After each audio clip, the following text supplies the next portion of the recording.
రోజు నా దగ్గరికి వచ్చి కూర్చుని ఎవరు దక్షిణామూర్తి స్తోత్రం చదువుతున్నారో వాడికి ఎప్పుడో అప్పుడు ఇచ్చేస్తా. అథవా వాడి ప్రాణం పోయే సమయంలో ఆఖరి ఊపిరిలోనైనా ఇచ్చేస్తాను. ఇచ్చేసి కలిపేసుకుంటాను. అది చిన్ముద్ర. ఈ చిన్ముద్ర అర్థమైందా? నాలుగవది దూరం చేసేది వంగిపోయి బ్రహ్మంతో కలిసిపోతుంది. అప్పుడు ఈ మూడిటికి తాను సాక్షి. ఈ మూడిటితో తాను మమేకమవడం. మాయని దాటాడు. ఆ మాయ ఇప్పుడు ఆయన మీద అన్వయం అవ్వదు. ఎందుకంటే ఆ మాయని శివుడు కాలు కింద పెట్టి తొక్కి పట్టుంచాడు. చంపేయకూడదు. ఎందుకని?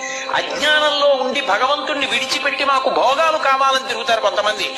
మాకు జాగ్రత్త స్వప్న సుషుప్తి తిరగడం బాగుంది, భూత భవిష్యత్ వర్తమాన కాలాలు బాగున్నాయి, స్థూల సూక్ష్మ కారణ శరీరాలు బాగున్నాయి అని తిరిగే వాళ్ళు ఉంటారు. ఆ తిరిగే వాళ్ళని తిరగని వాళ్ళందుకని మాయ వాళ్ళ కోసం అందుకే చంపడు, తొక్కి పట్టుంచుతాడంతే.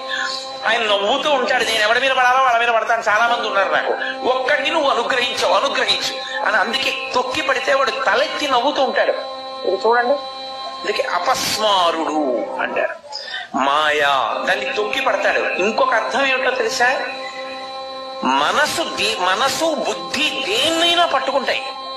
మనసు బుద్ధి దేని చేత ప్రకాశిస్తున్నాయో ఆ ఏది ప్రకాశింపజేస్తోందో ఆ